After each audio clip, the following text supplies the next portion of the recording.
Happy Sunday night and welcome to Road Less Traveled, number 38. Here with Bryan and our very special guest, the former hardcore champion, professional wrestler Robert Scott. If you want to catch Robert, you can catch him in Ohio, wrestling with the Entertainment Wrestling Alliance, or you could check him out at the Rubber City Wrestling in Ohio as well, where he wrestles under the name Devin Douglas and Officer Scott. So we're very I excited. manage Devin Douglas. I'm Officer Scott. Okay. Yeah, I manage him. I was wondering about that picture. Okay. Awesome. Yes. All right. So we're excited to have you here tonight with us, Robert. Bryan, how you doing tonight? I'm tired like usual, but I'll get over it. Yeah, you'll be all right.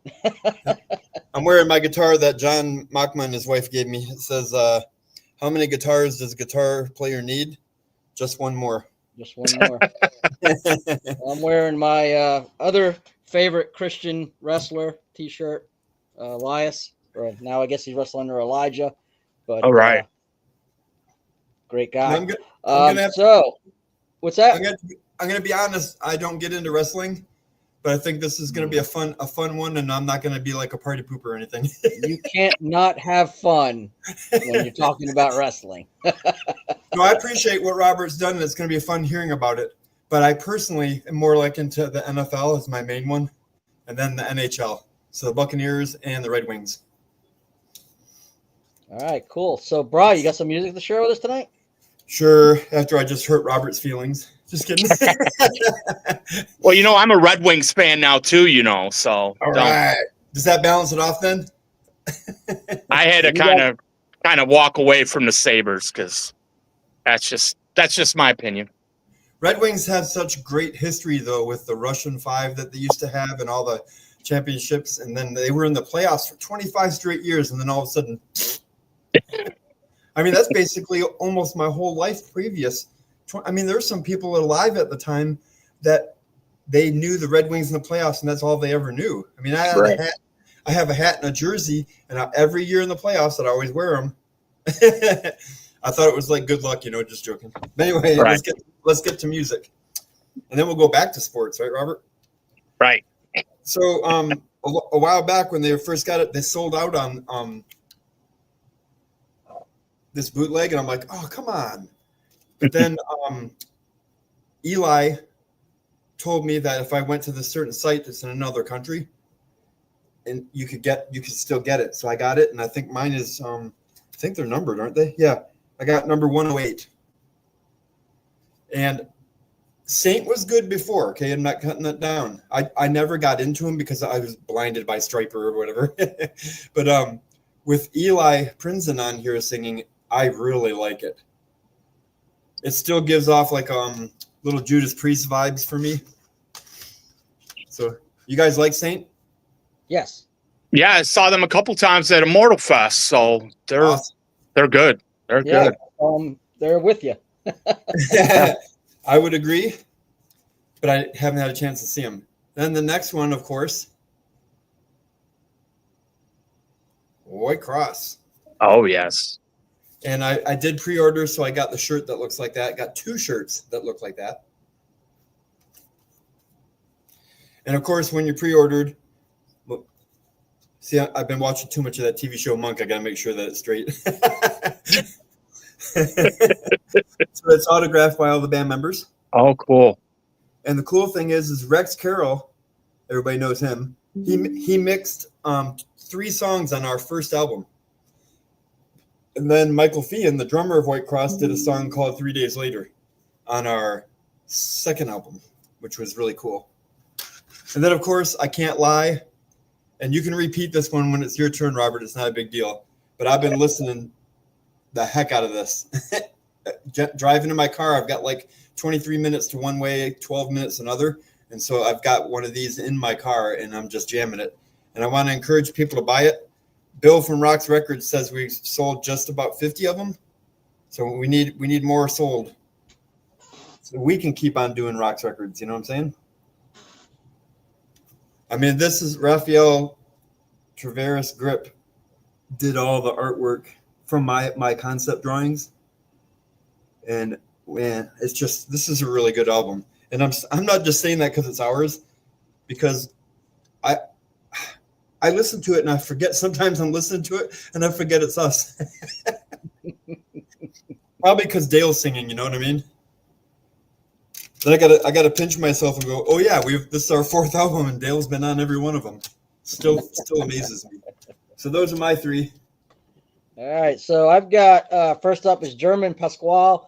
He's actually getting ready to drop another album like any day now. I think there's a single getting dropped either end of last week or coming up next week.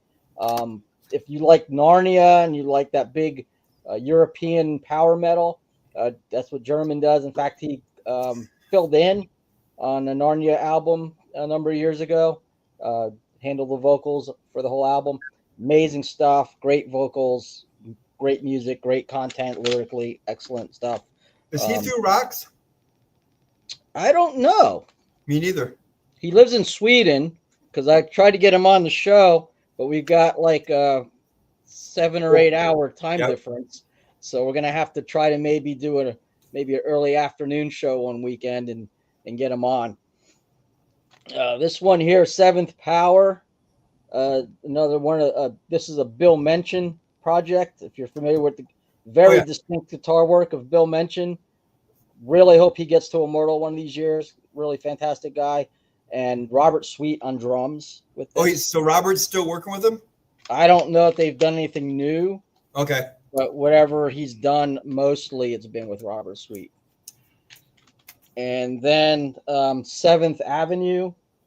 I love these guys. These are just straight up good, 80s style metal. Just really fun. And this one here is a concept album about end time stuff. So really cool. And I would recommend that highly to anybody. And I was going to share some news, but I'm going to wait till Robert shares his because the news will segue off of what Robert's sharing tonight. So okay. Ahead. The first album I want to share is Fear Not. I got the original album, and then when I went to Immortal Fest the first time, I wasn't back into wrestling yet, but I heard the song Don't Want None, Come Get Some, and that really stuck with me, and became friends with the band, and became a fan, a friend, whatever, family. And back a couple years ago, I asked them if I could use that as my theme, and they're all about it. They loved it. So this is a great album, and with Don't Want None, Come Get Some, and then the other song, Carry Me, a wonderful song that helped me through some rough times.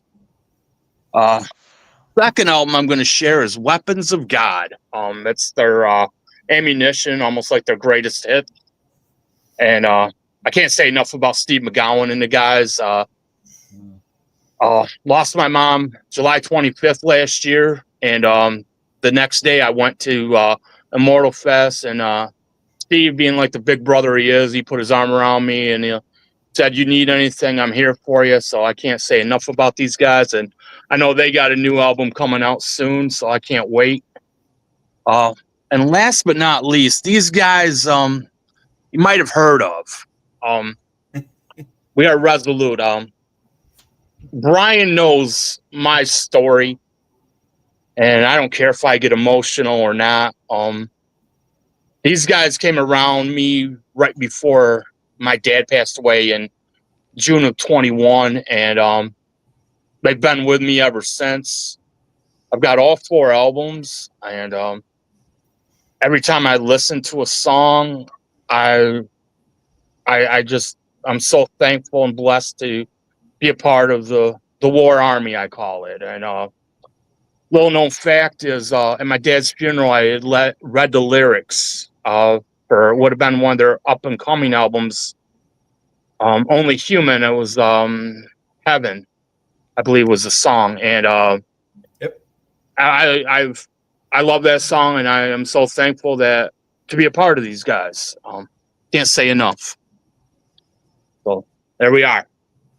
Well, on that note, I'm almost positive, Robert, it was on your post that I mentioned I was going to be getting We Are Resolute CDs for Christmas that year. and Bry chimed in and was like, "Oh, hey, you like this band?" And I'm like, "Yeah, I think they're cool." And then I come to find out that he's the guy from the band, and we just started chatting with each other. A little sneaky way of doing it, but it's all right. And so we started like chatting on Messenger a lot, and then this kind of happened. So you're kind of like a matchmaker in a sense that you brought us together here, and That's awesome. Was your post that is the genesis of this show, actually. Oh wow. Yeah. So we're gonna give you a percentage of what we make, and we don't make anything, so that'll be. And I'm gonna just give it all back to you guys. Yeah, I'll give you 100% of whatever the show. It works. It works. News-wise, Fear Not, you shared about them. They've got an EP that's on pre-order right now. In fact, I just got a notification that mine is shipped. Super excited. Looking forward to getting that. Some new music from Fear Not. They'll be playing at Immortal this year, I think in August. And we will be having some of the guys from Fear Not on July 6th.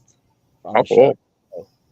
Should be a fun time. So, music aside, drum roll, please. We have with us, and I'm so glad you're wrestling with your face now and not a mask, because I would have hated to cover that smile up with a mask for an hour show.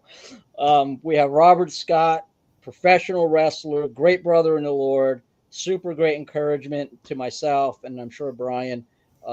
Robert, tell us about yourself, man. Well, I grew up in a small town called Frewsburg, New York. Graduated in 1992. Played football. Played baseball. Played church softball. Raised by two wonderful parents, Henry and Lois, who are both in heaven, looking down tonight on me. And have a sibling named Hank Scott who lives in Jamestown, and always had to dream about being a pro wrestler. But when I was younger, I weighed about $120 soaking wet, and everybody's like, "Oh, you're never gonna make it. You're too small. You're too this." But if God gives you a dream, I found out at a young age, He's gonna give you the doors to go through to make that dream come true. And it's been a ride.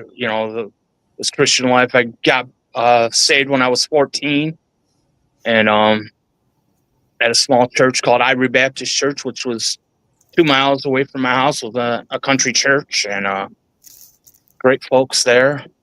And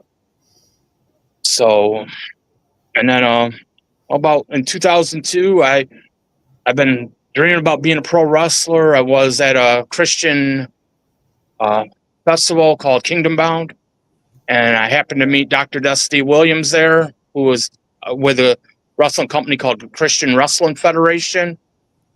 Hung out there for 3 days, and the last day, my feet were blistered, and he said, "Oh, hey, I'll give you a ride back to your campsite." Well, we drove right by my campsite, and he wanted to talk to me about becoming a pro wrestler. And he goes, "I think you can do it." I said, "Doc," I said, "I'm going to be 30 here in another month." I said, I don't think I can do it. He goes, "I know you can do it." And a year later, I got trained. In 2004, I wrestled his protege at Kingdom Bound, Jeremy the Fire Young, and I ended up winning. That was a tough match. That was an outdoor show, and he beat the tar out of me, to say the least.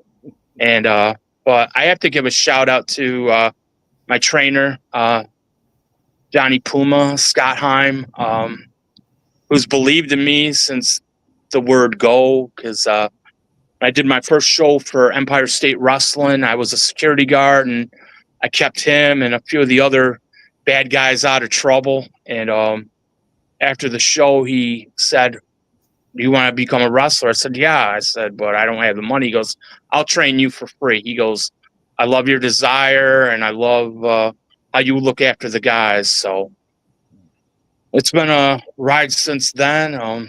Done shows in New York, Pennsylvania, Ohio, Kentucky, Indiana, and some long nights. But a lot of times I would drive when it's out of state. I'd drive to the show and stay overnight. Last year I thought, oh, was it last April 24? I ended up doing a show in Indiana and drove all the way back because I had a fireman's meeting that morning. So I left there at 10 o'clock, got home 6 o'clock in the morning, and my eyelids were like slits, you might as well say, because I was barely, I pulled in the driveway, not on my gas. My car had plenty of gas. I didn't, but luckily I had my daughter Paige with me. She does a lot of traveling with me because she's my buddy, and Paul will attest to that. He's met her at Immortal Fest a lot of times. When he's met her there, she's usually sleeping in Daddy's arms and stuff. But I can't say enough. And I'd walked away from wrestling back in 2013 because I was in a serious car accident on June 25th. I rolled my car and had 3 crushed vertebrae. And doctors thought I should not be walking. So I ended up walking away in November of that year and thought, God will have other plans for me, and I didn't shut the door on wrestling, but I just was like, I wanted to be there for my kids. They were young and I was tired of the travel. And I'm like, it's time to try to be normal. Try to live a normal life, as people say. And I tried. 2 months after I retired, my youngest sister-in-law, Robin, had approached me, came to the house and said, I'm glad you stopped wrestling. I said, wear and tear. She goes, well, can you make me a promise? I said, sure. She goes, I don't want you to wrestle anymore. I said, oh, okay.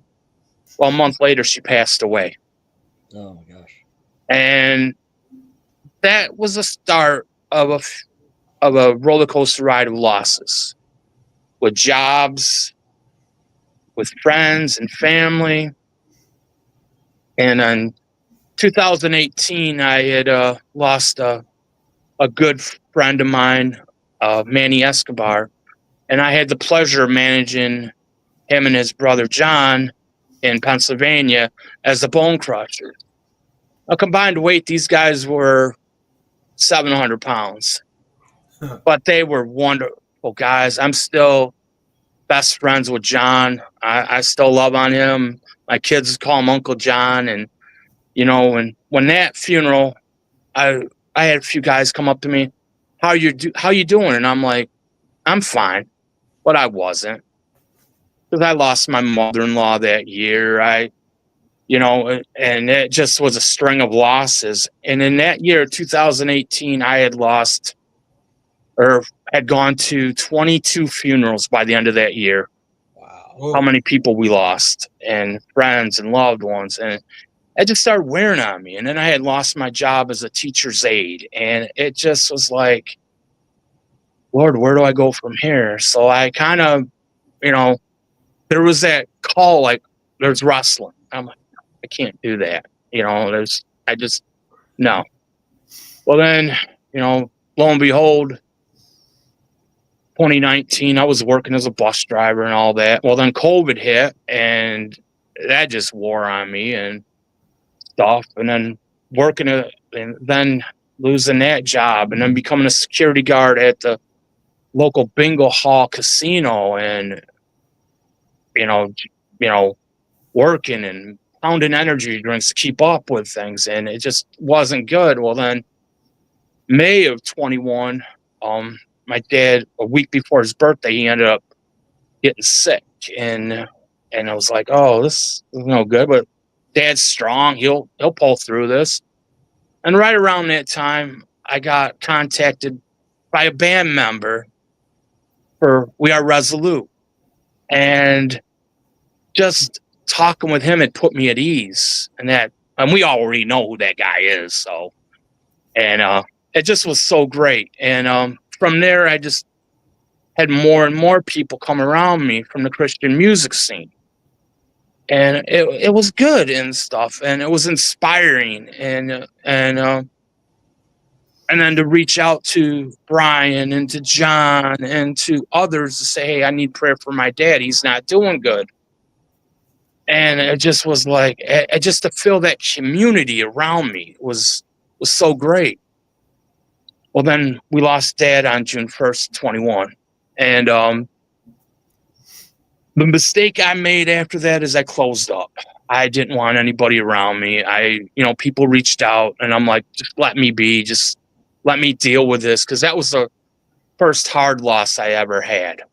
I never broke a bone in the ring, or knock on wood or anything like that. But I faced heartaches, and that was the biggest heartache I faced. But, and I guess you could say I was going through the motions and all that. And little by little, I'd reach out to people. And then in 22, I got contacted by a guy, Dan Goho, who had something going down in Erie, Pennsylvania. And I said, I'll check it out. So Paige and I went there and saw this young guy training in the ring. And I'm like, I told Paige, I go, see that guy right there? She goes, yeah. I said, I could see myself managing him, if I ever got back into wrestling. Well, and I, not thinking about it, it was like, I felt a special bond. And when we talked, there was that special bond. Not to realize that 2 years later that would come into fruition with the death sentence of Devin Douglas. Well, then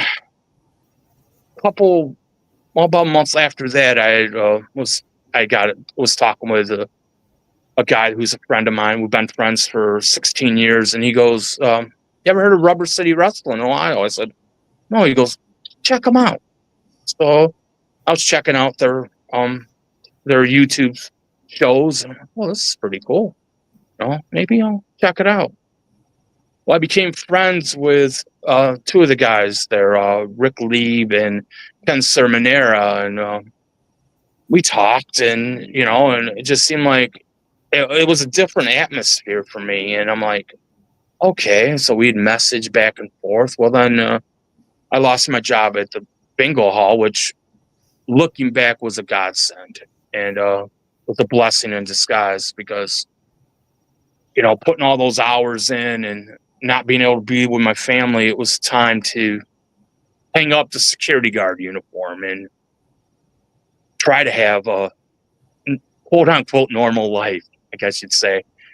So I went through that summer and stuff, and Rick and Ken were talking with me, and in February of 23, let me go back to December of 22, I ended up getting a job as a bus driver, which I still am doing today, is driving little 3 and 4-year-olds around.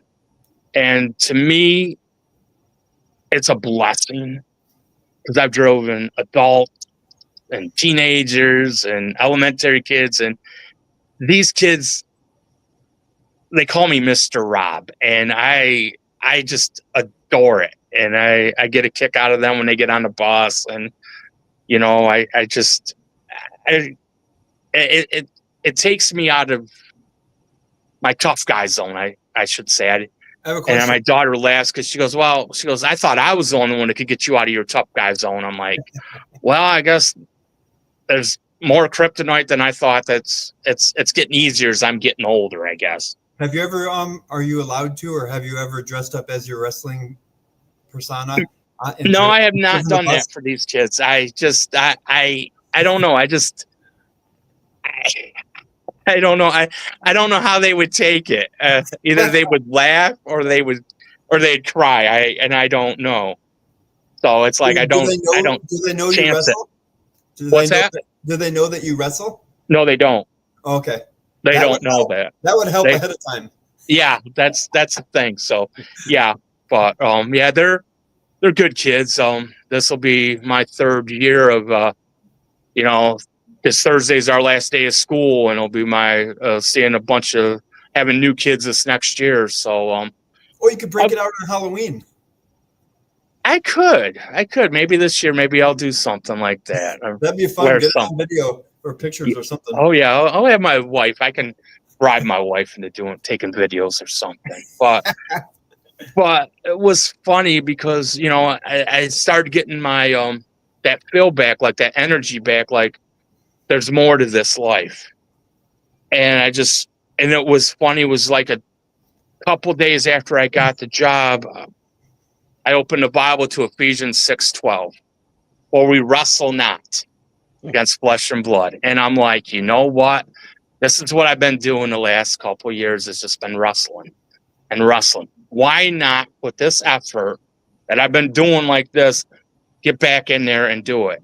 Well, then in February of 23, I ended up traveling to Ohio for the first time to check them out. And I ended up refereeing a few matches. And Rick comes up to me afterwards. He goes, I don't mind you refereeing. He goes, but there's something different about it. I go, what? He goes, have you wrestled before? I go, yeah. He goes, I want to get you back in the ring. I said, I don't know. Well, June of 23, 10 years to the date of I had my car accident, I stepped back in the ring in a battle royal. I didn't do all that well in the battle. I think I lasted 30 seconds before I got thrown over the top rope. And I don't like battle royals. They're not my favorite things to do. But the following show, which was July 6th, I ended up being in another battle royal, and I ended up winning that one. And that was the first time I ever won a battle royal. And that was fun. So we ended up, I ended up doing a few things with RCW, and that's why I'm wearing this shirt proudly tonight, wearing it. And because they gave me my chance to live my dream again. But it's different this time because I'm able to mentor the younger guys and take a step back and be like, okay, guys, I see what you're doing. Let me help you there. Or having them come up to me and they call me like, almost like a chaplain. They come up to me and they'll be like, hey, sir, do you mind praying with me? Or can I talk to you? Or this and that. And it's a blessing. And I never thought I'd be in the role of a veteran, be doing this because, and I had so many veterans that I loved picking their brains when I was younger. And the feds that I were with, they would tell the veterans, oh, don't talk to the younger guys. Don't give them any ideas. Well, that's something I love about Rubber City Wrestling is that the veterans and the rookies and the youngsters, we're all in this together. We're all in this battle together. And that's something I'm blessed with. And so I was doing that. And then and last year, June of last year, I felt like I was spinning my tires and I'm like, I can't do this no more, and we were at a training and I had told, it was Rick Leave. I said, I can't do this. And he goes, you got to get out of your head. He goes, I don't know what's holding you back, but you got to get out of your head. And then my daughter said the same thing as we're traveling back from Ohio. And then we ended up going to watch the movie Inside Out 2.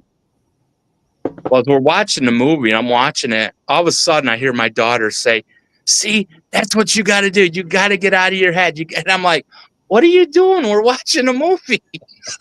This isn't about me. Those two movies are good. It makes you think about how your thought process was. Yes. Because our daughter has Asperger's. And so okay. we got the first movie while my wife was alive. She passed in March of 22. But that was really helpful for us as parents because we're like, hey, see that character, Lydia?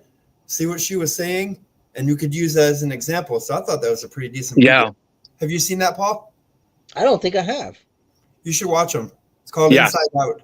Yeah, I'll check them out. Yeah, they're real good. The emotions that's cartoon? Yeah. Yeah, I did see the first one. Yes. Hey, can you real quick do the comments? Comments? Sure. Yeah. So Rob's on. He says, hi, brothers and everyone. Hey, Rob. Hey, Rob. Hi, Rob. Leslie's with us tonight. She says, good evening. Glad to make another live. We're glad you're all right. And Leslie talking about you with the kids. Funny to see a tough wrestler being brought down by a second grader with a big heart. What a big heart. And Yeah. yeah. And like you said, it got your kryptonite, man. That's so cool. Yeah. And I love that. Yes. So I want to ask you this because it comes up all the time, and I'm sure it's more frustrating to you than anybody. Wrestling's fake. Can you talk about the difference between fake and scripted, please, to lay this to rest? Well, I'm going to put it this way. I've been doing this for 23 years. I've seen guys break their neck in the ring. I've seen a guy go totally unconscious, falling off the rope, heading to the outside, hitting his head on the concrete floor. I've seen guys nearly bleed to death into the ring. So stuff may be practiced, but in no shape or form will I ever admit that it's fake, because I've seen too many guys get hurt. I've seen it's not just the physical scars, it's the emotional scars, it's the mental scars that we go through living this lifestyle. You know, when you're trying to keep up with, on the road. I mean, I never had the chance to be in the territories, which I dreamt about when I was a youngster, going from town to town to town, but I've talked with those guys that were in those, and they had it rough. I mean, being on the road and being without your family for 300 days or 6 months or whatever, the scars, I mean, it lasts a lifetime. I mean, so I'll never, I get disgusted when people call, oh, that stuff's fake. I mean, I got a scar on my arm, on my arm from a trash can back from 2007. I mean, that scar's not fake. I want to change the question, because I've heard what you're saying, because my brother Kurt's big into that wrestling, and so is my brother Scott down in Florida and Georgia. But okay, instead, we know it's not fake because people get hurt for real, and they train, and it's exhausting work. Is it scripted? The winners and losers? No. Okay. No. Because I think that's what people are really thinking when they use the word fake. Because I know it's not fake because people get hurt, like you said. But a lot of people think it's scripted. Like, what about the WWE? They might be. Okay. But what I do is on the independent scene. Okay. For us little companies, like we do, once a month or something, or maybe twice a month. What we do is not fake. What my company says, Rubber City is real professional wrestling, not that flippy stuff. Oh, okay. Which is not the high flying stuff. We're ground and pound. We're there. We're giving the show. We're the athletes. We're not actors. We're athletes. The reason why I wanted to do that is because I am of the mindset that the is there a WOW or WEW or something like that? WWE, and then there's AEW. That's the one. Those ones I think are scripted, and they're for show, and they're making all their billions. But then the real wrestlers, like the Olympics and college and you guys, they get the big pro ones like that, give you guys a bad name because people assume. And that's why I wanted to ask it, rephrase the question. Oh, yeah. So you could have the opportunity to answer it and let people rest in it. Oh, so this is real, and you guys are not scripted. No, we're not scripted. Cool. That's awesome. Yeah. Coming from a non-wrestling fan. Yes. That makes me feel good about that. And if WWE, they don't lie. They're like, oh, we're sports entertainment. Right. And it's about the storyline, and it's about the characters and all that. So there's that element of it. But we've been to a lot of local shows. My son was actually training with one of the local groups here. And so I saw firsthand, what goes into the training. Mm-hmm. They teach you how to do things without getting hurt. Yep. But you're still doing these things. Yep. You get thrown across the ring. You got thrown across the ring. It's not. Yeah. It's not a trick. Yeah. Those ropes, they're steel cables underneath. There's steel cables underneath that protection. I mean, it doesn't matter if there's plastic over it, whatever. It's still there's that steel cable under there, and it's still going to bite into your back or your neck or whatever. And those turnbuckles, people are like, oh, those are just like pillows. No, they're not. There's very little padding on those turnbuckles.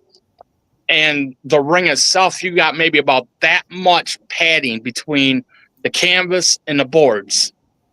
Your back hits that boards, you get slammed. It feels like your body's going right through that ring.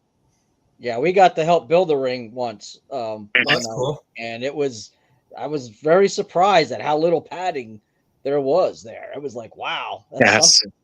And I've been to some live shows where I'm right at ringside, local shows, and seeing somebody get their head bashed in with a chair. And that blood's real, man. That's like that's real. It wasn't a fake that's thing. real. I had metal crutches taken across my back years ago, and it's like that wasn't fake. As soon as I felt that it stinging, I'm like, yep, he got me. So you talked about something else, and this is kind of the crux of what my ministry focus is. You get the opportunity to pray with these guys. They come to you. So obviously you've got a Christian presence, a persona, that there's no question about who you are in your personal life, because they're coming to you asking you for prayer. My ministry focus is minister according to the design that you are, how God let you be, your personality, who you are. Right. Talk about that for a minute. Talk about the opportunities you have to minister, how that evolved, and how fulfilling that is to you. Well, I'll take you back to 2005. My friend Fred Sasher I had gotten in touch with him through a mutual friend. He was running a Christian-based wrestling organization in Kentucky. And, there was more to it than just the wrestling. There was the testimonies, the ministering, and all that good stuff. So when we did the show, I debuted with my partner, and God rest his soul, Rob Goldsby. We took on a tag team called the Fat and the Furious. Mind you, the combined weight, they were 805 pounds. And on top of that, the first show I did in Kentucky, it was 105 degrees outside, and we were wrestling outside that day. Holy cow. And being it was hot, being that those guys were heavy, and being that those guys were trying to see how tough I was that day and beating the stuffing out of me, at one point, the little brother, who was 505 pounds, opened his hands up, because my partner says, tell him to open his hands up, Brett. Well, when he went to slap me, he got me right on the ear, and it sounded like a gunshot going off in my head. So I'm like, ow. And I looked at my partner and go, don't. If he wants to hit me, let him hit me. So, and the fans just got a kick out of that. And, but afterwards, I was banged up. I had cracked 3 ribs in that match because I took a double elbow from them. And, I was bruised, battered, beaten. And, we had done an altar call. Fred did. And, seeing the fans surrounding the ring, I'm like, I got to go back out there. And, I went out there and was praying with them. And that's when it started hitting me like, I like this. It started clicking in my head, like wrestling for God. So that's what I've been doing over, trying to do over my career is being a wrestler, but being a wrestler for God, and being real, being transparent to people, you know, I have my struggles, and I let people know, hey, I'm not perfect. There's no way I've been perfect. I've made so many mistakes in my life, but here's the mistakes I've made, so you don't make those same mistakes. That's the way I look at it with these young rookies and some of the veterans I've talked to, and I see young guys, that are coming up, that are training, and I see it, them getting frustrated. I can't believe I'm messing up, and I remember one kid, his name was Kyle, and I remember him training, and like, I can't do this anymore. I remember walking over to him and putting my head up against his head. I go, kid, don't give up. You got to get out of your head. And we become good friends after that. And he goes, big brother, I appreciate that. And, and that's what it is. At this point in my career, or at this point in my life, I want to see these younger guys succeed. I don't want to see anybody fall to the wayside. And, you know, and that's the way it is with music, and that's why I love that I've been accepted into the Christian metal family like this. And Pastor Bob Beeman, I can't say enough about him. Paige and I fell in love with him the first time we met him, and it felt like,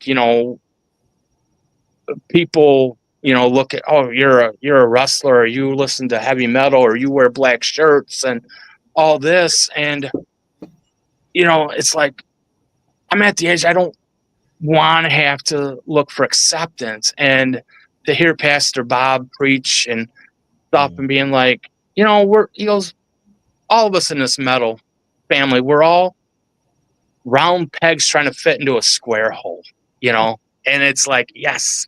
So, and that's what I tell people. I said, I try to be different, and, but I want to be that shining light. And, when people say, man, I see Christ in you. And I'm like, that's the best compliment I can ever have. I don't want people to see me. I don't want people to see me, the wrestler. I want people to see Jesus flowing through me. That's what it comes down to. As believers, to use our passions for Christ. Like I do it through playing music, recording it. You do it through wrestling. And then the funny thing is like before I became a musician, I was like you. I would share like White Cross and Striper and Guardian and all those. Hey, you got to listen to this and share it with non-believers. Now I'm in that little group, and I'm like, this is weird because I had a guy go fanboy on me over the phone one time. Yeah, I never had that before. So do you get like any fans that you autograph stuff at your wrestling matches? Oh yeah. I get stuff like that, and like I have like pictures of me when I wear my mask. I autograph pictures for that. And with Fear Not, I had the mask I wore, I had autographed that to them. And wow. So, and then they ended up forgetting it at Immortal Fest, and I guess Ray Perry had to send it to them. And good, they got it. Okay. It just was funny because, and then Gary Hansen, the drummer for Fear Not, he cracks me up a lot of times and stuff. And it's like, people will talk to me like at Immortal Fest, and he'll be like, what are you talking to them for? You're our guy. They can get their own guy. And I'm like, no, you can share me. Hey, so for wrestling, what you can share how tall and how much you weigh? Because you're talking about the other guys' weight and stuff. So I'm 5'7". I'm 5'7" now. I was 5'8" probably when I first started, but I'm 5'7" now. I tell people, my daughter laughs because I'll be like, well, I'm 5'7.5" on warm days. But on cold days, I'm 5'7". But and I weigh about 230 pounds. Okay. I've lost the second go around with wrestling. I've gotten smaller. When I first came back in 23, I was 260, and now I'm down to 235, 236, somewhere around there. Well, put that in perspective for people. I'm 5'11.5", and the last time I weighed myself, I'm 215.6. Oh, but yeah, they say good things come in small packages, but I don't know. Sometimes I'm not sure. I've joked with people. They're like, "Oh, you're a giant midget." I go, "Yeah, but I'm not wrestling them guys because they're too fast for me." So what kind of workout do you do in diet? A lot of times with myself, I do a lot of like yard work, Okay. a lot of walking, up and down stairs. When I get to some days, I walk to work, which is about 3 blocks from my house, and then I'll walk around the school parking lot and then get on the bus and get it started. But more or less, or walk around Walmart. And sometimes that's not cool, but you see a lot of freaky things, but we won't go there. But yeah, just don't go there at night in the middle of the night because that's never good. But like on rainy days, I don't mind walking around Walmart, do a couple laps in the super Walmarts. But So that's about it. You don't do any like push-ups, bench, any curls? Or anything like that? Sometimes I'll do a little bit of weight training, but not much. I don't know. I did that years ago, and now it's just like I'm just going with the flow, I guess. But we have my son, who if you guys have ever seen pictures of my son, he's built. He's a senior in high school, and he's 6'1", and he's got bigger arms than me. And he looks at me, he goes, "Dad, we gotta get those arms a little bit bigger." I said, "That's fine. You work with me on that, man." So, Father-son time. yes.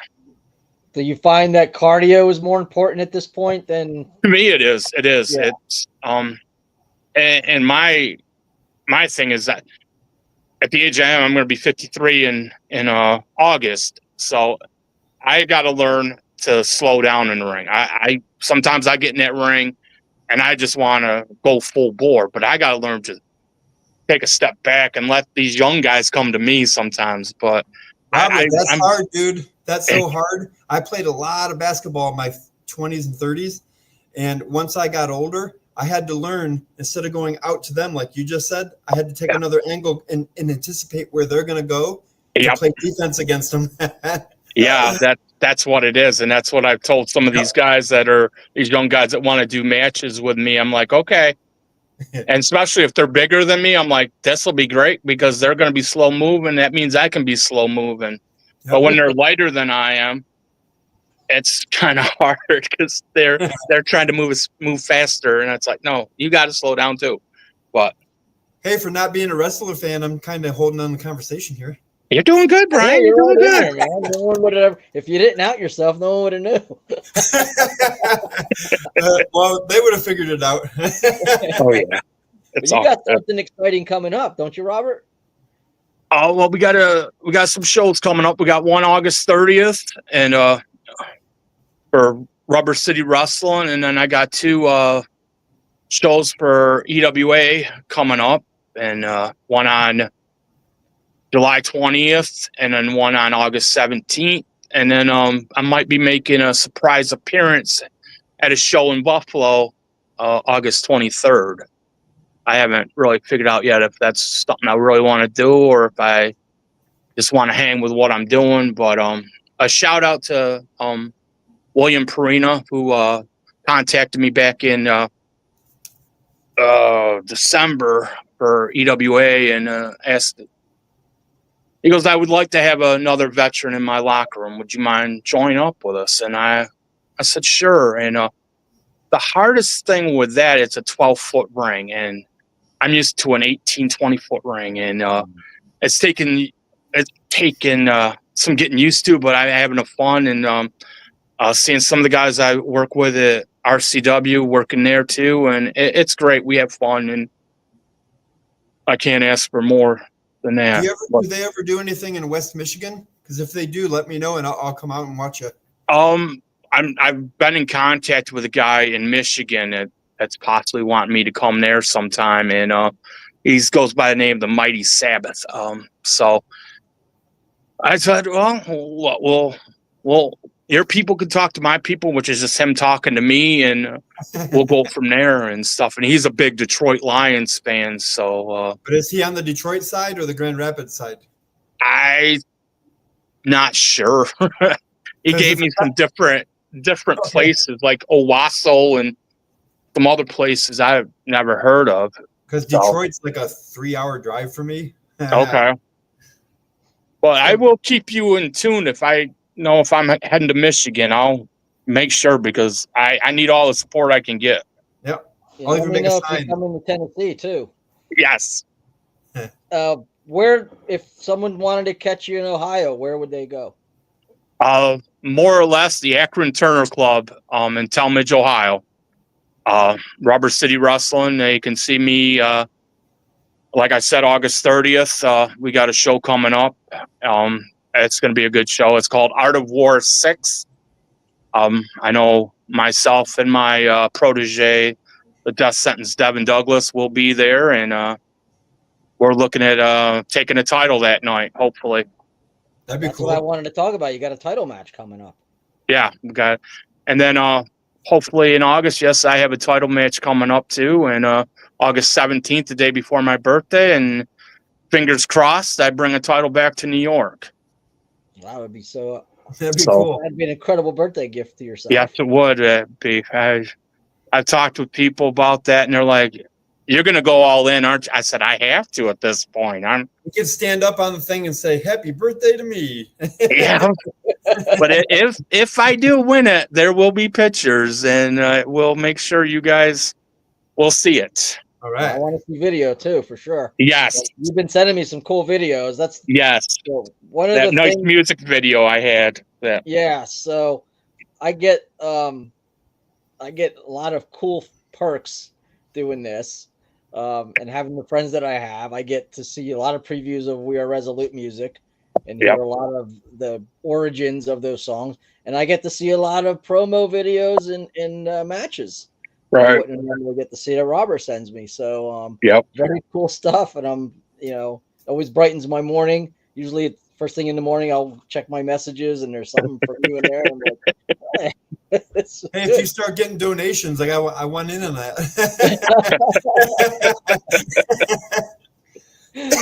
So yeah, it's been really cool. Yes. And we met at Immortal. You were hanging out with I think Dave Cruz. I think you were hanging out. Yeah, with. Dave Cruz, Psych's another one. That's another one of my buddies. I adore him. So yeah, and you recognized me from Facebook, and I don't know anybody that I don't right. Yep, I remember. So it was really cool getting to meet you, and then getting a picture with you, and just getting to know you, man. It's been really, over the last couple of years. It's been really it's been great, man. It's been real great. Both you guys, and what's great is for me with Bryan is like this is the first time we've been able to talk. I mean, we've done a lot of messaging back and forth over the years, but to be able to finally sit down and talk, this is a blessing. What are the two songs I sent you that weren't finished? Were Heaven, and I sent you the one Kingdom of Heaven, right? Were those the two? 3 days later. Oh, 3 days later. Okay. Yeah, 3 days later. Okay, and I love that album. That was one of my favorite albums. Oh, because Only Human. Yeah, because of what that meant to me. Of those songs. So, but I've loved all 4 albums. Well, I poured my heart into them, especially the last 2, because of the trials I've been going through. God has given me some songs that just blow my mind. Yeah, they're from Him, man. Oh, I agree. You're a living testimony of why John and I do this. So, we really appreciate you. And that's what I love about this, because we're all pouring into each other so that we can go out and do ministry. Yep. Agreed. To the hurting, to the people that you come in contact with. And that's what this community is about, man. It's about the body of Christ. There's going to be people that go, wrestling and ministry, I don't get it. Good. That's fine. Don't get it. You go get what you get. And Robert's going to keep doing what he does for the glory of God, because there are people that not only get it, but they need it. Yep. Exactly. Whatsoever you do is unto the Lord. Yeah. Yep. And that's an integral part of the body of Christ. We need people in wrestling. We need people in music. We need people in motocross. We talked to Larry Dean. Oh, another good guy. Oh, I adore Larry too. I had the pleasure of last year with him at Immortal Fest that Sunday, he was having problems with his voice that morning. Mm. And I said, Larry, do you mind if I pray with you? And just put my hand on him and prayed with him. And later on when he did his set, everything worked out good. He came down and I was doing merchandise with Anchor Merchandise, and so he grabbed a seat, sat next to me, and he goes, I got love on you. I go, I appreciate it. And Larry's a great guy, and I can't say enough about him either. So is Anthony Gober from Anchor. Yes. Yeah. Yes. So it's just been a really awesome thing, just getting to meet everybody, because this is where we energize. Yes. This is where we refuel so we could go out and do the things that God's called us to do. And I love it. And look at the connection just between us three. It's just it's the way God works. It's uncanny. It shouldn't have happened. Right. But it's a God thing. Yep. Exactly. Yeah. So real quick, we got a few minutes left. You were once the hardcore champion. Can you want to talk about that for real quick? Sure. That was a tough title because the night I won that was in June of 2007. It was almost like a 5-way match. I ended up getting to be able to choose the title because the month before I won a fatal 5-way, and so I chose the hardcore title because I saw the list of guys that had held that belt. Guy like Mike McGee, guy like Glamorous Glenn Dillon, and the serial killer Eric Somerville. And I looked at these guys and I'm like, they're a breed of their own. They go out there and they pour their heart into what they're doing. So I ended up getting in that match, and it was pretty much capture the flag. So whoever had the title at the end of the time limit ended up winning the belt. And there was a lot of guys getting beat up in that match, and I faced a couple of my former tag team partners in that match, and we didn't hold back, put it that way. And it was great. When I won that belt, at first it felt good to finally have something, but then I was like, there's more. There's got to be something more than just this belt, and as proud as I was holding that championship, I wanted something more. And no matter how hard I was going to work, that company was not going to let me go any further than that. So the following show, I think was in August, I defended the belt against the former champion, and it worked out. Well, then October, I was supposed to face another guy. Well, it didn't pan out. So I ended up facing a youngster and all that stuff. And it was a good match, but it wasn't it was hard because this guy was young and he was young in the business, and it worked out, but it was hard. Well, I had my parents there, and I ended up saying, okay, the show was over. I said, okay, I'm going to take my parents back home, which was like a 2-hour ride from Buffalo. And the next day, the promoter calls and says, listen, I could have used you after the show last night. You put your family before mine. You're going to have to relinquish that title at the next show. Wow. And which was in December. And I'm like, fine. And I pretty much put up the fight I had with the former champion, and he ended up beating me. And I mean, I had a few goose eggs on the side of my head, swollen eye, bruised ribs, and I was like, okay. But what good came out of that was the end of that month of 2007. I got a call at my aunt's house on Christmas Day about a little boy that was going to be going up for adoption. Well, about 9 months later, we adopted that young boy, and he became my son, Sheldon. So I stepped out of hardcore at that point because I had him. I wanted something more. And I remember, like I said, after winning that title, I knew that I wanted something more. But at that point, I didn't know what it was. what it was a child. And 2 years later, we had Paige. We adopted Paige. So all glory to God. He knew how to supply my needs with those 2 kids. My wife and I adopted too, so that was a blessing. Yes. Yeah. You put your family first. It felt like you were being punished. One of my favorite sayings, no good deed goes unpunished.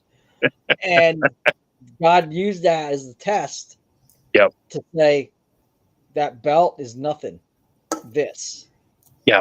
Fatherhood. That's something. So man, that's so inspiring. That was the greatest title I could ever wear was Dad. Yeah. Or as Paige called me, Papa at the beginning and when she was younger. So that's what it's all about. Yeah, you can't buy that. You can't. No. I mean, that's just unbelievable. Awesome. No. Well, we have adoption charges you. Well, yeah, right, my Robert? daughter's adopted, and it's not cheap, and that's one of the things that, unfortunately, they don't make it easy to do. But it's a wonderful thing. We have reached the end of our time. Again, very quickly, and just amazes me how fast these shows go. Yeah, the last few have been like zip. Yeah, it's just unbelievable. So again, remind us where you're going to be wrestling, where we can catch you. August 30th, I'll be at the Akron Turner Club, Talmadge, Ohio, for Rubber City Wrestling, and we're looking forward to wreaking some havoc as the prison guard and letting my prisoner do his sentence his opponent to destruction, I guess you could say. All right, good deal. Bryan, any closing words? Let's see. Yep. I never say this, but I'll say it anyway. Read your Bible every day. Pray, and pray for each other in the Christian community. Yeah. And pray that my cat will quit meowing. No. And pray for those that you know that don't know the Lord, and try and shine that light, because we're only human. Just kidding. Amen. Amen. Amen. Robert, man, this has been awesome. I love you, man. This has been great. Love you guys too. Be here it was really cool having you on. Yes. Yeah, it really was. And looking forward to catching up with you. I guess next year at Immortal. It won't be this year. But, yes. hopefully.